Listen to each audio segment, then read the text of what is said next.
dive into authentic conversations about ourselves and our community, exploring topics that uplift and inspire us.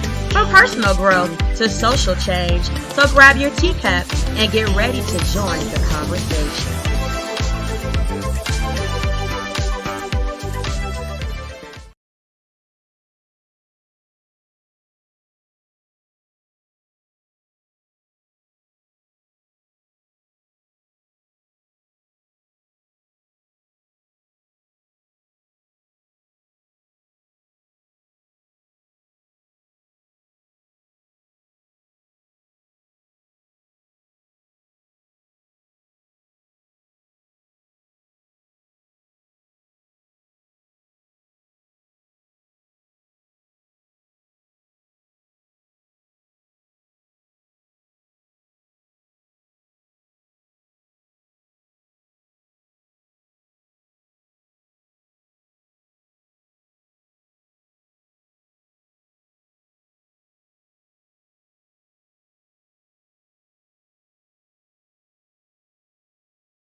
Might be here in New York, but much of today's testimony was about something that happened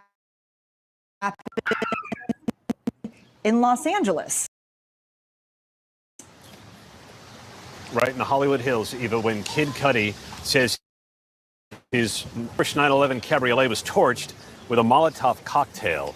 And Lance Jimenez, the LA Fire Department arson investigator who responded, showed the jury pictures of everything that he encountered. The 40-ounce bottle of malt liquor, Old English 800, was the bottle used to make the Molotov cocktail. There was what he described as a fancy handkerchief or some kind of cloth used as the wick. Gasoline in the bottle dropped through a slit that was cut in the canvas roof of the sports car. But all of that paled in comparison to the fingerprints that Jimenez revealed had been discovered at Kid Cudi's house. Apparently, Eva, after the earlier break-in at Kid Cudi's house, and remember there's been testimony that Sean Combs and a bodyguard ended up at Kid Cudi's house after he got upset that Kid Cudi had been in Casa Ventura. After that break-in, apparently Kid Cudi had his whole house swept for fingerprints and apparently gave the arson investigator 2 prints that were lifted from the glass door. Aaron, there was also a lot made about this black glove that was found. What was that all about?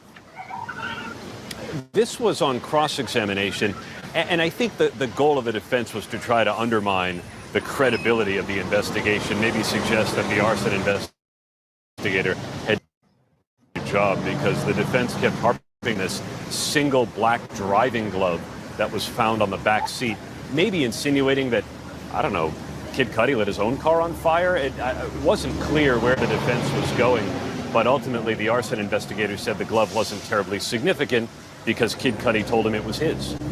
At one point today, Sean Combs' defense team asked the judge to declare a mistrial. What led up to that?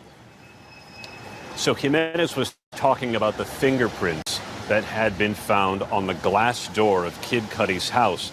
And I think the implication was he could have used them to compare fingerprints lifted from some of the evidence at the arson scene in the driveway. But he told federal prosecutors that the prints were somehow destroyed while they were in the custody of the LAPD.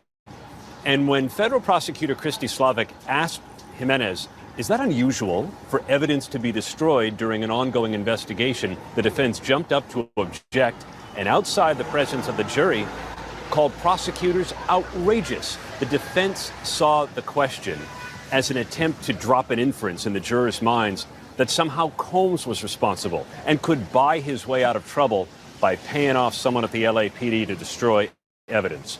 The judge didn't see it that way. He denied the mistrial, but the defense was sure upset for a minute, Eva. Combs' ex, Casa Ventura, not in court today, but still making headlines.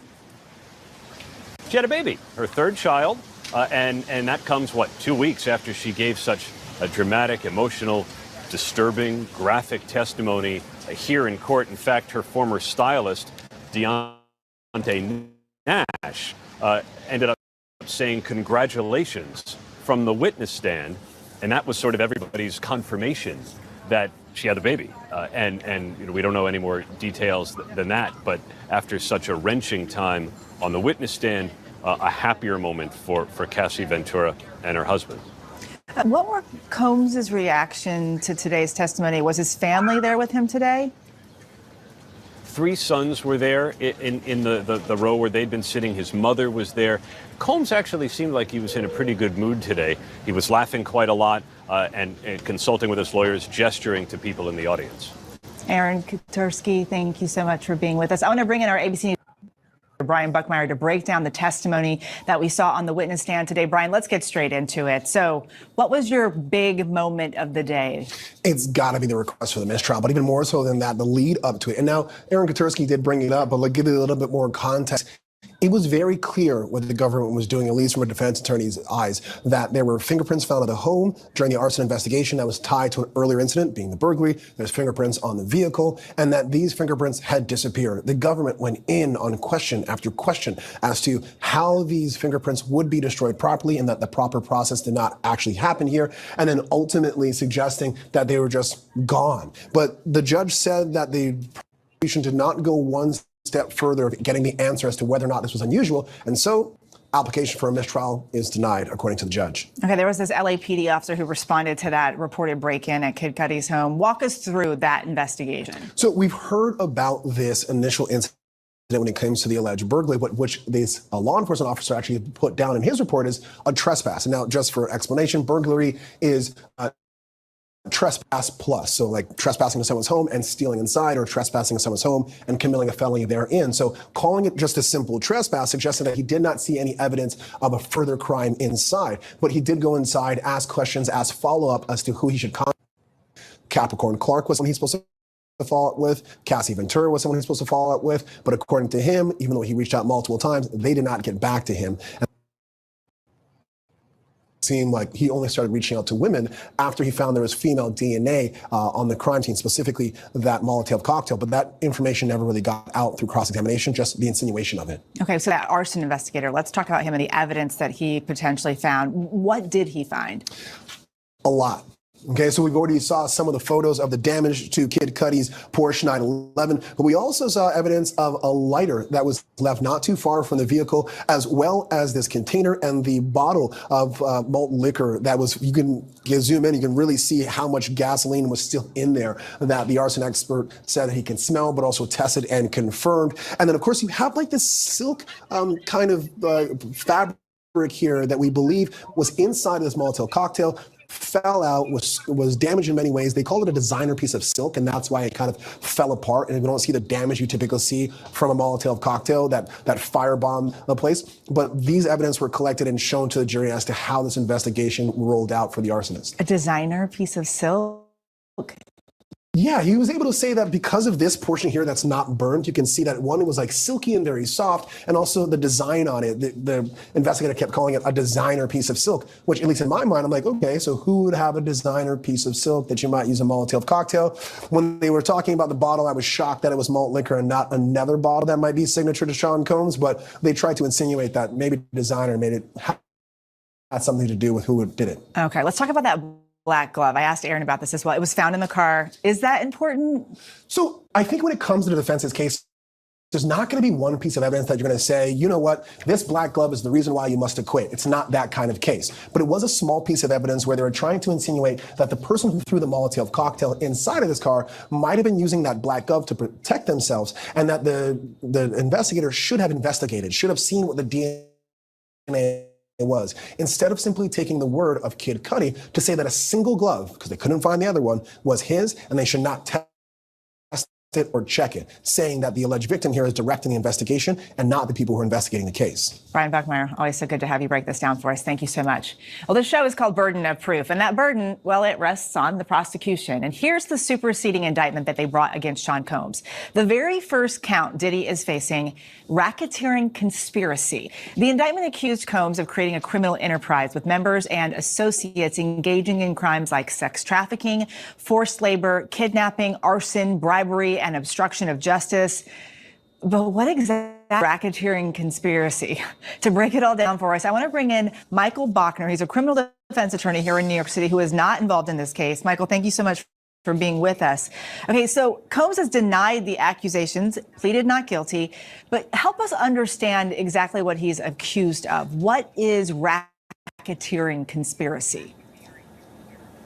So the Racketeering Act, also known as RICO, came about in 1970 and was really established to fight organized crime, but it's been morphed into prosecuting people in gangs, in legitimate businesses, etc. So basically, the government's got to prove that there was an enterprise. The enterprise is a partnership, a corporation, a group of people acting together like a gang. And that can be an enterprise. They then have to show that there was a pattern of activity. So that pattern could be that they have to demonstrate that 2 predicate acts were committed during the course of a 10-year period of time. Those predicate acts can be the bribery that's been alleged that occurred with Mr. Flores. It could be the arson. It could be the burglary. They've alleged particular patterns of conduct in the indictment. Then they have to show there's something called continuity. Continuity means that these are patterns of conduct that occurred over a prolonged period of time. They didn't just occur in a week or 2 weeks or a month, but that there's a fear that this type of conduct will continue into the future. And then they have to show, of course, that the defendant, that is Mr. Combs, that there was a hierarchy, a structure involved, and that Mr. Combs either ran it or participated in it along with other conspirators. And contrary to what people believe, you don't have to name the other conspirators in the indictment by name. You don't have to charge them.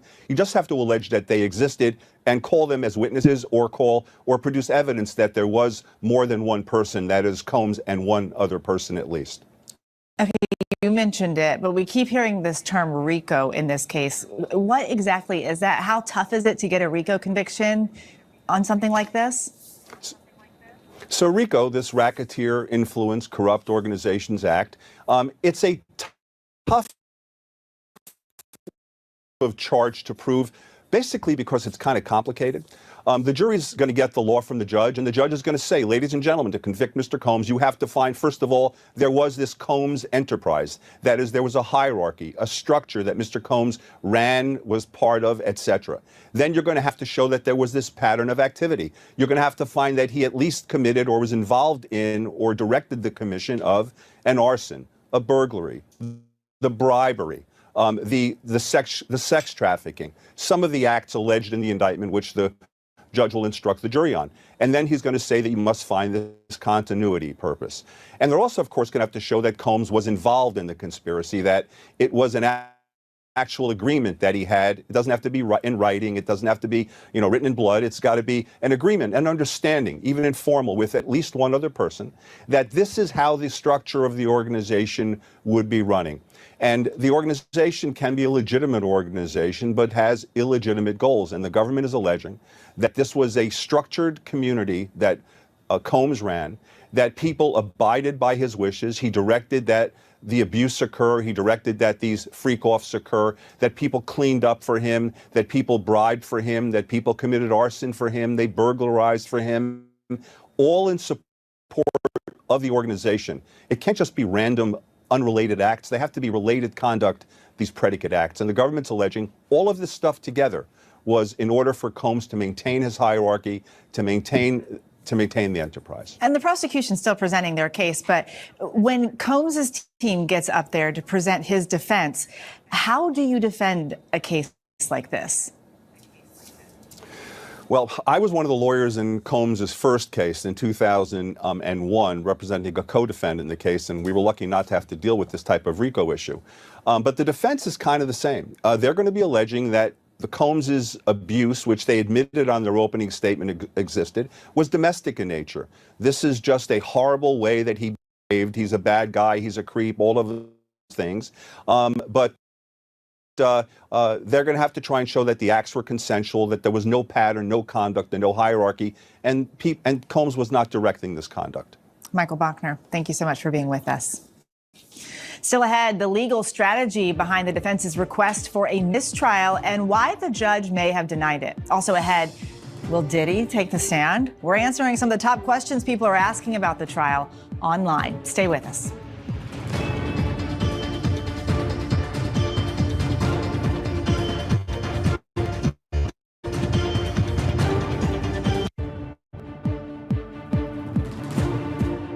Okay, we are Super T. Welcome back to ABC News Live, day 11 of testimony in the Sean Diddy. Days 10 to 12. Thank you guys so much. Remember, when you come in, get your teacup filled up, and like and subscribe. Combs trial, a celebrity stylist to a Los Angeles Fire Department arson investigator, all taking the stand. Let's get right into breaking down the key legal strategies that we saw playing out in court. Brian Buckmeyer playing the defense, Bernardo Villalona playing prosecutor. Brian, let's start with you. We kind of talked about this a little bit earlier. The fingerprint evidence from the break-in at Kid Cudi's house. It caused a whole thing in court today. Why did that cause such a stir?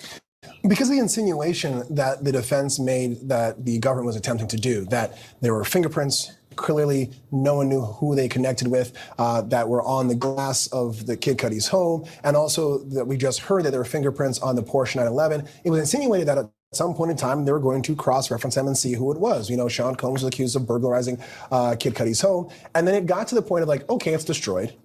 How do these people get destroyed? And it kept going and going and going to the point it's like, where are you trying to land this plane? And when they got to the point of asking, is it unusual for these to be destroyed? That's when the defense jumped up and said, we can see where you're trying to land this plane, and that's improper. And that's why they brought up the mistrial. And I think whenever you have an opportunity to argue mistrial, you do it, because you don't know if it's going to work in this trial or on appeal. We've seen cases like the Rust case with Alec Baldwin, where a mistrial argument actually led to a dismissal. That's what they're hoping for. It doesn't always happen, but you make the argument anyways. Where were they trying to land the plane? I don't know. For the prosecution, when you see something like this happen, does this worry you at all that this could come back to haunt you later? Yes, but usually when you're the prosecutor and you're the person that's trying the case, your goal is to get the conviction and let someone else deal with the appeal. But I would say I was in a courtroom when this happened, and literally there were gasps in the air in the sense of that the person I was sitting next, we started looking at each other, and we were looking at the jury. In terms of the defense asked for a mistrial, but that was later on, not in the presence of the jury. But it was clear from how the questions were going that the insinuation was that someone in Diddy's camp was responsible for getting rid of those fingerprint cards, especially when you take into account Capricorn Clark had testified that she had this conversation with Harv Pierre, who's in the defense's camp, shortly before she got fired, which was around the time of when this fingerprint card disappeared. Oh. So huge concern for the prosecution, but this prosecution is not thinking about it because their goal is to get a conviction, not to worry about the appeal. All right, the credibility of the arson investigator also seemed to be something the defense was sort of trying to make an issue today. Why? What was the issue here? Well, this is how it works when it comes to credibility. If you don't have the facts, you argue the law. If you don't have the law or the facts, you argue credibility. And when it comes to this investigation, you're trying to say this investigation was steered by Kid Cudi. There is clearly a black glove inside of that car. It's the crime scene. Why would you not test it? What? Because the person told you not to test it? That's not how law enforcement operates. Now, are you making a mountain out of a molehill? Absolutely. But this is why we put on become defense attorneys, because sometimes those mountains do get acquittals. And so you're going to try to get that one person on the jury to be like, you know what? Yeah, they should have checked that glove. And because they did it, I'm not quite sure of this predicate act. And that's how you try to walk your way to an acquittal. Your response? So in terms of the glove, I wasn't concerned about it because during redirect, the prosecution immediately went and asked this investigator, was like, look, is there a reason why you didn't find that the glove was of importance? And the investigator was like, of course, because the owner of the car said it's my glove. Obviously, he didn't set his own car on fire. How is that obvious unless you test the glove? It's his glove. He's not going to burn his own car, an entire investigation, so it's not relevant to the investigation. No one's ever burned their own property before in the whole history of the Okay. All right, let's move on to this next issue. The celebrity stylist that took the stand, he said he heard Combs tell Ventura, quote, he would beat her. If you're defense, you hear him say that, what are you thinking? I think similar to what we saw in other witnesses, you avoid that conversation and you try to go somewhere else. Because I think when it comes to Deontay Nash, he was a phenomenal witness for the government in trying to show coercion and control and the assault. I mean, when they're talking about Cassie hearing that Sean Combs is downstairs and trying to jump off of a balcony, you try to avoid that and you try to focus on other issues of this case when you're going to try to. And that's where I'm going to stop it right there. Like, I can't wait to get to the end. So Diddy was controlling who?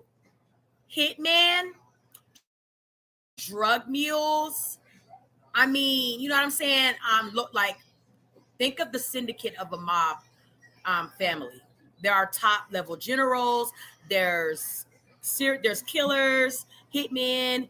You know what I'm saying? There are levels to everybody. I did not say Siri. I said serious. Okay. My Siri came on. Anyway, okay, there's levels to that. Oh my God. Diddy's a mob boss. He was controlling his stylist, his personal assistant. Like, come on. It's not like y'all are saying, okay, he had a high level ranking general, he had a low level ranking general, he had a hitman, he had, these people over here, they were laundering money through this business, Sean John, Garigio, Ciroc. Okay, they were laundering money. They were using that as a way to wash the money. You know what I'm saying? Those are drug trafficking things that you do when you're a drug trafficker.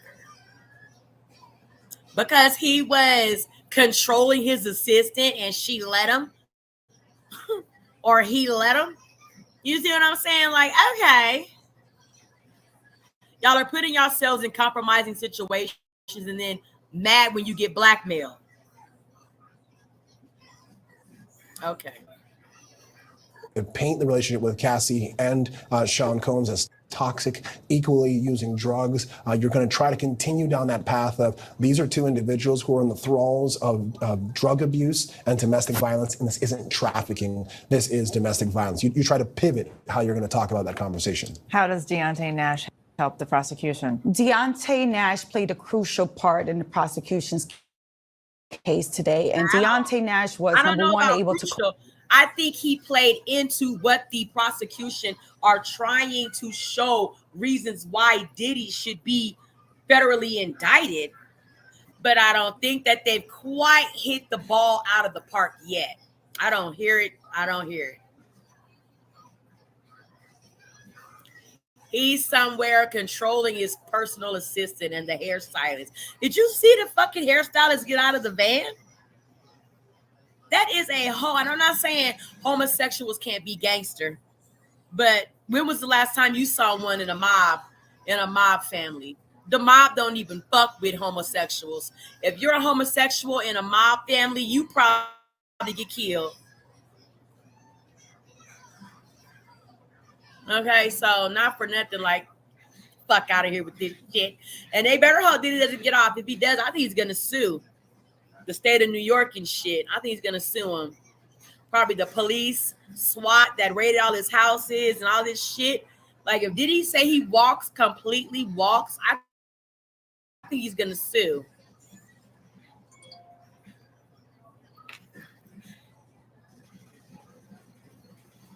Corroborate the violence. Number two, corroborate the control that Sean Combs had over her career. But number three, also corroborated y'all like, the oh my God, he was controlling her career.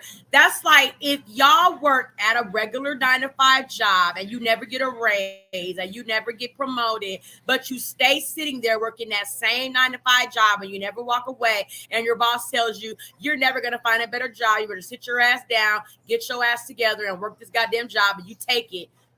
And it looks like he's controlling your narrative, but you never fucking walk away. Whose fault is that?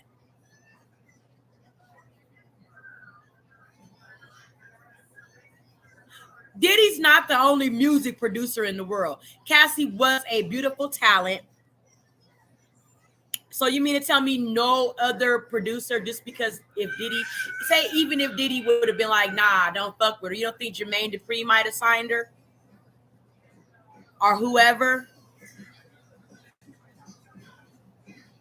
Still, no matter what, Cassie was in control of her own fucking destiny in that moment with Diddy. I think she built it up, play by play, for her to sue Diddy for the excessive amount of money that she did to live happily ever after with her personal trainer, and that's exactly what she's doing. Is that for the first time you're hearing that Cassie had told someone that, look, I did not want to participate in the freak offs. I did not want to go to the hotel. So instead of the jury trying to infer that that's what she felt and didn't want to participate And in why this free didn't she get out and leave?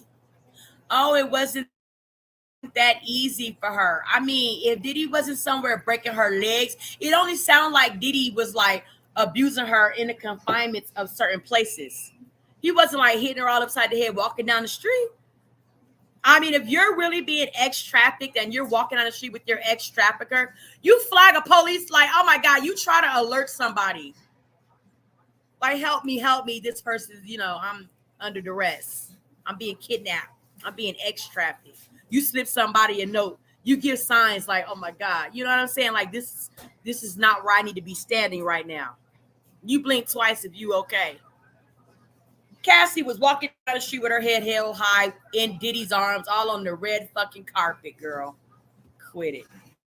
Now you have it coming out of her own mouth while it's taking place. She's telling someone else. And Deontay Nash came off very credible. But I want to spin off to another question that was asked of Deontay Nash. Was she abused? Yeah. Did Diddy knock her upside her head and put his foot in her ass? Yes. Yes. And it's unfortunate nobody cared.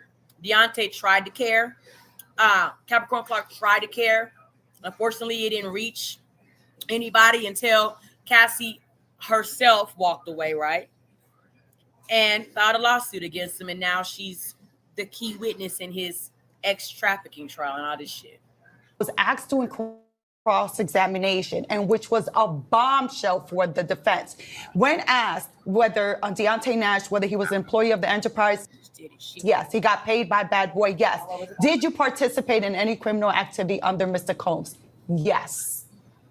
Huge bombshell, because now you have the criminal enterprise and people acting and committing crimes. What enterprise though? I mean, hell, I ran a red light a couple weeks ago. I got a traffic ticket in the mail. Was I running red lights because I was being a drug mule for Diddy? Fuck no.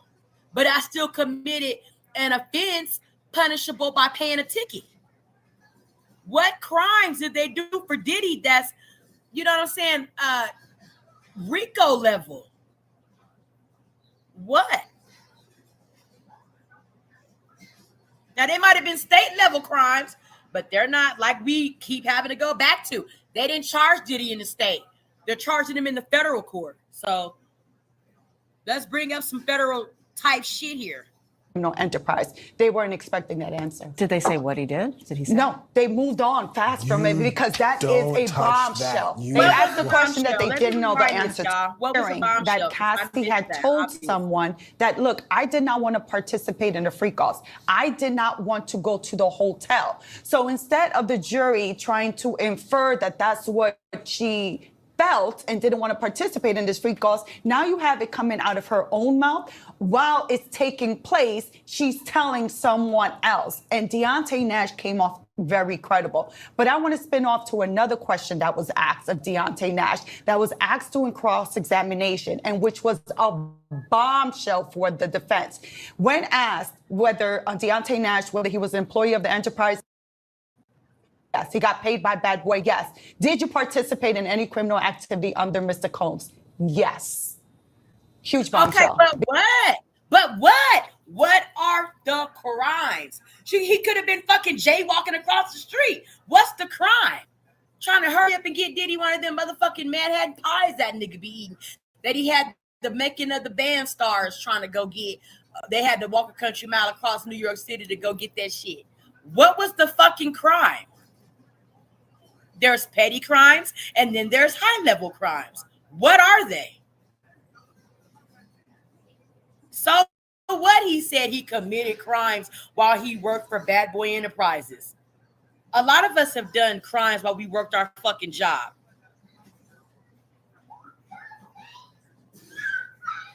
Was it enough to get you a RICO? What you got going on? You see what I'm saying? So what are the crimes? So what he said that shit. That wasn't no bombshell for the defense. What were the fucking crimes that he committed while working for Bad Boy? Because if it wasn't to the level of a RICO charge, what are we talking about? Because now you have the criminal enterprise and people acting and committing crimes under that. What is it? What are the levels that you're on? If it was somewhere like, oh, okay, Diddy, I don't know. He had me go down there and, you know what I'm saying, extort somebody out of some money because Diddy felt like he owed them money, and if they didn't give it to me, I was going to break their leg. Now, that's something you can start looking at. Oh, okay, yeah, Diddy might have been Ricoing. But if it's some bullshit, you know what I'm saying, like some low-level petty drug crimes or something, Diddy had me go pick up a couple of ounces or something for a freak off, that's not RICO. That you can maybe try to indict somebody on a state charge, but on a RICO, you got to start getting up into the kilograms and tons to fuck with RICO charges. Like, what are the crimes? Was he somebody that actually transported people across state lines against their will, and Diddy made him do that? Then that's the X trafficking. But if he drove to go pick up a prostitute because Diddy said, go pick that hoe up over there, she's coming with me tonight, we finna have a freak off, where's the crime? Other than he paid for a prostitute.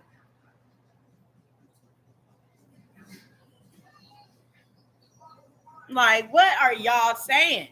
Where's the crime?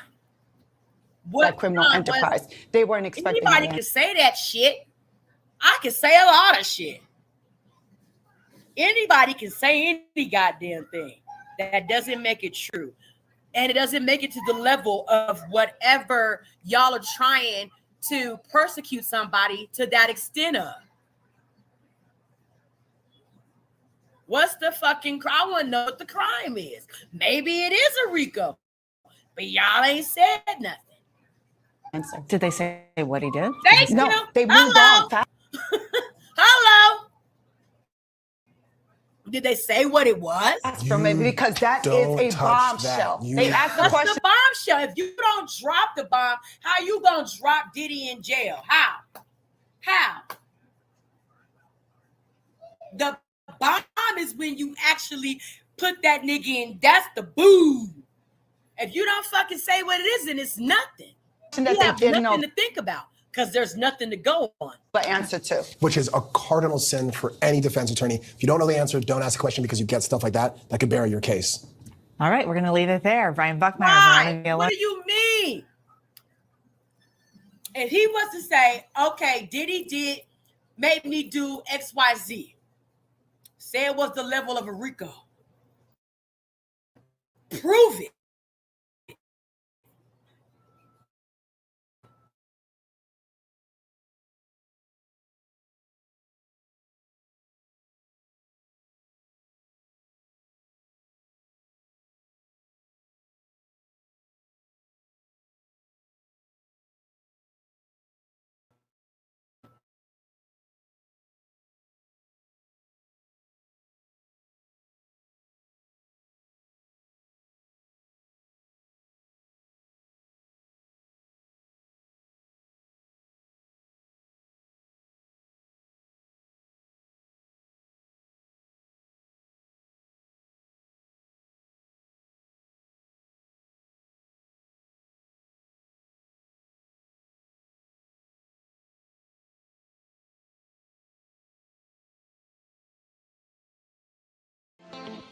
Thanks for watching. Remember to show your support by liking, subscribing, and sharing. It's a blessing. Keep your teacups filled and ready for my next upload. Until then, stay inspired and remember, always stay dipping.